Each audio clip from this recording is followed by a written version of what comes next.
So, it's very, very interesting when you have an idea in your head about what a seminar is going to look like, and then you see what it does. And in this one, I've been so pleasantly surprised by all the contributions.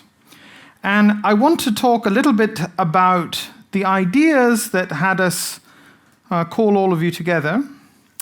And strangely enough, or anachronistically, and I'm very fond of anachronisms, says the person wearing 16th century clothing, we're going to do this by talking about the Renaissance and garden design. So when we started this idea, when Louise and I were going together, the idea was, how did the afterlife in Western culture, the underworld, sorry, not afterlife, change so rapidly in this 1,000-year period? When you had the cave of Asclepius, the deity of healing who would send dreams, and very often it was thought that you went below to find the gods. However, we had the Christianization period where we saw that turned on its head, and now hell was there in the realm of the gods. And in the Renaissance, something else occurs. If you wanted to go Hegelian, this is sort of the synthesis of it. And this is the Hortus Palatinus, which was considered one of the wonders of the world. And at the period, and we're going to be talking about something very specific, just hold on. But this garden was taken to be a sort of cosmogram of the world. And it represented this sort of attempt to regain the world underneath our feet. And that really was the motivation behind this seminar, to think about how we engage with the underground in thought daily and how strange that is. And this garden, I think, is one of the best to look at that. So it was built by Frederick V, the king of, I forget now, Scholz-Holberg, so there. But he's the major elector in the Roman Holy Roman Empire, and he marries a woman named Elizabeth Stuart. Now, considering where he was in this particular moment in history, you have the revival, you have the appearance of the Rosicrucian movement, which I'm sure everybody in this room would know. At least if I say Rosicrucian, you'll have some idea of what I'm talking about. And what sort of starts, I think, as a very limited inside joke amongst a bunch of scholars becomes a movement that many people never thought it was going to happen. And so this marriage had a tremendous amount of psychological and spiritual importance.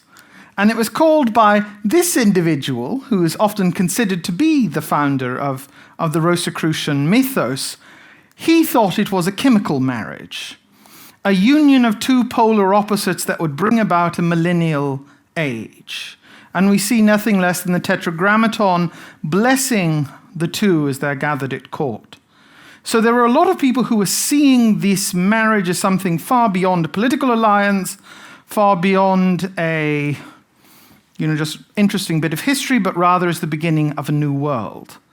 And part of what they played with this idea very intentionally in the construction of this gigantic, beautiful garden, where they wanted to unify both the heavenly world, the worlds of antiquity, which was also very essential to the Rosicrucian project, which was trying to reclaim or re-sanctify a lot of the pagan imagery, and they wanted to draw an alchemy and the image of the underground. And in this particular structure, there was one sort of edifice that was completely devoted to this idea. Now remember that we are dealing with Frederick V, the Elector, one of the highest people in the Holy Roman Empire. And one thing that he wanted above everything else was a grotto. And there are not many grottos in Heidelberg, I promise you. So he constructed one. He insisted that there be a Wunderkammer underground where he could go and think on his sins And he thought that he sort of embodies this lived Rosicrucian idea that I can go to the underworld, I can think about what I am, and I will arise again, something much stronger. And this particular, the idea of a grotto, which in garden history, and I'm obsessed with this, that when you start going into the 18th century and the late 17th century, people literally think, okay, well, there's no way of going back down to the depths any longer, so we will bring hermits to sit among us and remind us of things. That's absolutely true. That's a Georgian England tradition of the ornamental hermit, and they've existed for a very long time. But this idea that there is something only to be gained in the darkness underneath, and there's something that we have to get. And he actually writes, he says, you can only go underground because that's the only place you find treasure. Now, maybe we are living in a bright new age, but I don't think so. So obviously the Rosicrucian hopes for this grand marriage did not go very far. And I think that what originally started as sort of a symbolic jokes being played on what an ideal Christian ruler would be quickly became ideas of a hidden college, and people got really excited. I see some faces out there, some faces disagreeing. But no, well, that's of course fair. But when you look at these things in sort of context, the Rosicrucian movement does sort of take in all these ideas, and I do think it's pinned in this particular political moment. And I think that this unification that they were seeking for, was in some cases the main goal of, you could look at the Baroque Holy Roman Empire in terms of its goal, its modus operandi in a lot of cases. So it's just a very interesting image. And it also has completely illustrated everything we wanted to do here today, which is, we started as a point, in the ancient world, well, we thought we knew very much what the underworld was like. In the revelation of the Christian tradition, that completely changes. We are trying again with the invention of science. And one of the things that, unfortunately, we didn't get to talk about was the relationship between spirituality and treasure hunting, which, when you think about the discipline of geology, I think many of you will be quite surprised to know that it had more to do with treasure hunting in the early days, and trying to find the lost Ark of the Covenant, and trying to decide which kingdom emerged first from Noah's brood, than it did with rocks. And I think that that's a very interesting point. And this way that we are constantly relating, and we started seeing it with Mr. Bishop's discussion of Jung. Jung is likewise trying to take on and trying to make new inroads. And that's, I hope, that's the broad goal of what we had today. And I just want to close with a quote from, I think it's Reinhold Niebuhr, but I don't know.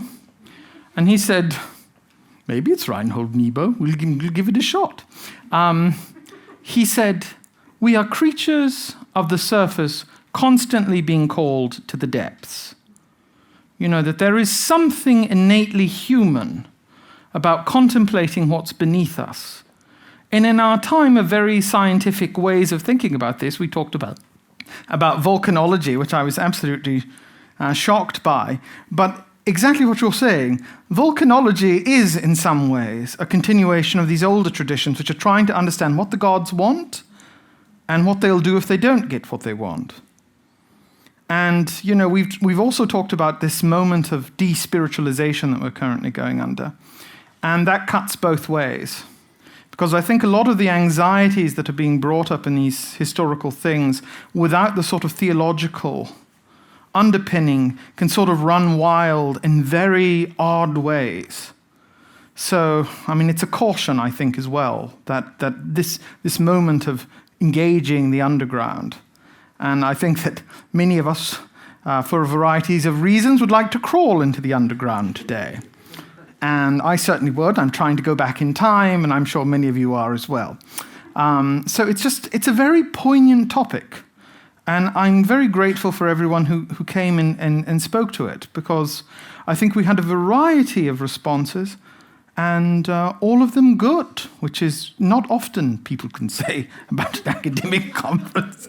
Some of my own work, maybe, in fact. So it was, I think it sort of panned out the way it was meant to. And I hope all of you enjoyed it.